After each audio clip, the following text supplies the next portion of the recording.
So you got problems? Let's fix that. Ever wonder why your animations look so stiff or out of shape? Or maybe just too rigid? Well, that's simple. You never follow the basic principles. But that ends now, because in today's video, we're going to go through the 12 principles of animation and how it improves your animation. And don't get me wrong, these also help in improving your art skills. Dear artists and animators, stick around because fun only just began.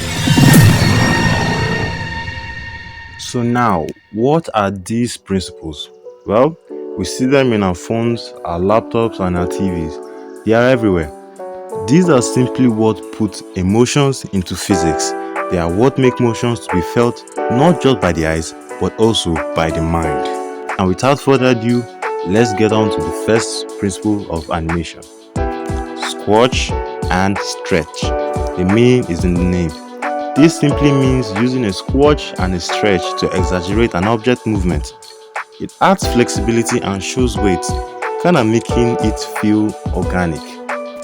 Instead of just talking, why don't I show you? A good example that's normally used as a basic exercise in animation is the bouncing ball exercise. If you take a good look at the 12 animations, we can see that squash and stretch are used in two different ways. One of the balls looks more like a slime ball, while the other looks more like a plastic ball. This is what it means when I say squash and stretch. Shows weight and mass. The squash and stretch is used to show the organic structure of an object. It can even be used in humans. If you look at all the Tom and Jerry or maybe the Looney Tunes animations, you see that squash and stretch are used in humans to show the intensity of an action sometimes.